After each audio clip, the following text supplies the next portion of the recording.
Welcome back, Helldivers. Alright, so in my last casual video, I was talking to you guys about difficulty, and how I was currently stuck on difficulty 4 and 5. Well, thankfully since then, I did get the chance to play difficulty 6 and 7, and I have to admit, my first two difficulty 7 missions were really disappointing. They were so easy. I don't even think I fired my weapon once. And that's because it was an automaton extermination mission, and myself and the other 3 randoms that I was playing with were all running the Mortar Sentry. So if you've been playing the game recently on a difficulty that high, then you know the words Mortar Sentry. It's probably ringing in your brain right now. Oh, I know what that is. The footage is playing right now, and I don't think on that first extermination mission I even fired my weapon once. I'm pretty sure the second time we did it, I fired my autocannon a few times. I think that I fired it, and it really didn't help me out. I should have just sat there and let the mortar cannons do all the work, but, you know.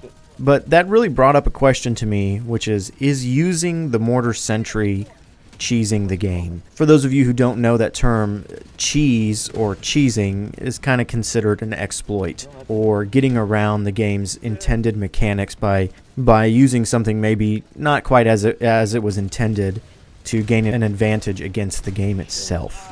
I personally do not think that using the Mortar Sentry is cheese. Is the Mortar Sentry busted? Probably, maybe. I mean, I don't know. I don't know if it's working better than it was intended, or if it's not working at all. Do I think it could be tuned? Maybe that way it's not so powerful. Probably, yeah. That's probably something that should be investigated by the developers. But I don't think it's game breaking. I don't think that using the Mortar Sentry should be shunned or looked upon as, you know, being a coward. I think it's a very powerful tool, and so because it's a powerful tool, people are going to use it to their advantage wherever they can. So all that being said, after I finished those 2 extermination missions, I did immediately go into a defend mission, and whoa boy, I was quickly put in my place. Those missions are no joke, at least for me. Those things are really tough. Man, that footage is playing right now, and you can tell that me and my squad mates, we kind of got close. We sort of got halfway with those super Earth citizens we needed to save, but nah, man, we were getting stomped. Man, that was tough. So that kind of makes me feel like maybe perhaps the extermination missions should be around the same difficulty. Perhaps they're just so easy because of the Mortar Sentry, because of the sentries that you can use in that way. I have seen a lot of people saying that the defend missions need to be patched, that they are too hard, that they are way too difficult for what they are. I kind of tend to agree. I did play a defend mission a few weeks ago on level 4 difficulty, and it wasn't tough, but there definitely were some moments where I thought, man, I gotta be a little crafty here, which is good. You know, you want some missions to be probably a little bit more difficult than others, but it does feel almost impossible. At least for me, you know, an average, very average player, it feels almost impossible to complete a level 7 difficulty defend mission. I'm sure there's plenty of people out there who have done it. I'm sure there's plenty of people who do it solo. I always have to bring this up. There are people out there who solo these missions like it's nothing. That's great. But I can't help but feel that the difference between a level 7 extermination and a level 7 defend is really different. And again, I know they're different missions. I know they have different purposes to them. They have different, you know, goals. Obviously, they are different. They are inherently different. But the gap in difficulty between the two of them really does feel almost too wide. It does feel like something needs to be adjusted there a little bit. But this video is about cheese, and coming from the Destiny 2 community, and yes, I know, I am a recovering Destiny 2 addict. I know. I know. I know that from that community, when people find a weapon or a strategy that is much more powerful than anything else, they will use it. They will constantly use it. And that's the idea of a meta. You know, this weapon is better than this one, so you're going to want to use this weapon because it's the current meta. I personally have gotten really tired of that word, meta. I feel like every time I got on to play Destiny, that was constantly brought up, oh, you're not using a meta weapon. oh, you can't use that, it's not meta. Helldivers 2 is a little bit different. There's no player versus player mode, I understand that, but obviously it's a live service game, so there will always be something that is better than something else. There is always something that's going to need to be tuned or patched or adjusted, nerfed, buffed, things like that. There will always be a meta. I understand that. I'm not the hugest fan of getting too caught up in the details of what the meta is and using only the best things. That being said, of course, things like the breaker shotgun are, at least in my opinion so far from the weapons I have, the best weapon. I try my hardest not to use it too much, just that way I can kind of keep the gameplay variety up. But at the same time, I am somewhat incentivized to use it because it does so well in the game. And that's the same thing with Mortar Sentries. I don't think there's anything wrong with using them. I mean, if you want to win the game, you're going to want to use the best tools, of course. So it's not bad for something to be meta. You know, it happens all the time with live service games, like I was talking about. Sometimes you can enjoy the meta. And sometimes that meta includes changes that need to be made that are not made quick enough. That's not me saying that Arrowhead Games needs to stop all they're doing on the rest of the game, like server-side or matchmaking, to fix these missions. I'm not saying that at all.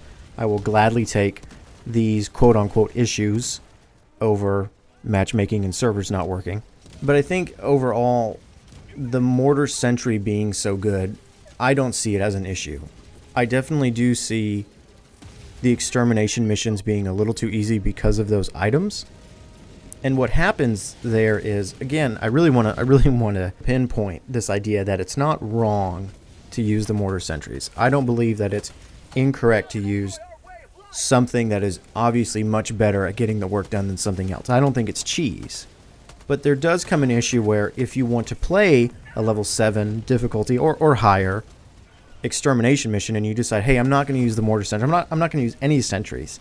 I'm going to use these other stratagems. That way I can really hone my skills. If you're going to do that and you want to play with matchmaking, then the chances are that your other teammates are going to use those stratagems. Because again, it's the best item for those missions. At that point, you could always go solo or try and find a squad through an LFG or with your friend and say, hey, let's not use this. Let's really try and hone our skills. But I don't think it's bad. I don't think it's a bad situation that there's a specific item in the game or weapon or stratagem that is better for use than other sections. I do think it does create somewhat of a gate if you don't have those items, of course. People who don't have those items probably going to have a lot harder time. That being said, at least in my opinion, by the time you're getting to level 7, you probably have enough resources to purchase those items. And even if you're not doing the extermination missions, the Mortar Sentry is great. I love it. I take it almost anywhere with me to almost any mission, except of course if it's the defend mission, because those Mortar Sentries will blow up the civilians. But that's a whole nother topic for another day. So I think that's kind of my main point. Is it cheese to use the Mortar Sentries on these extermination missions? And personally, I have to say no. Again, cheesing in my mind is exploiting an issue in the game to where you are breaking the boundaries of what the game is meant to do. I don't think that's happening here. I think the Mortar Sentries are just extremely good with dealing with the automatons on these missions. I don't see that as, you know, as cheating or dishonest play. It's just utilizing the best tool for the situation. Would I like to see it patched? Yeah, probably, to a degree. I think that if you want the challenge of those missions, then just don't run with the Mortar Sentry. Again, that gets a little hard if you're matchmaking, because for the most part, everybody is going to use those items. But no, I don't think it's cheese. I don't think it's cheese.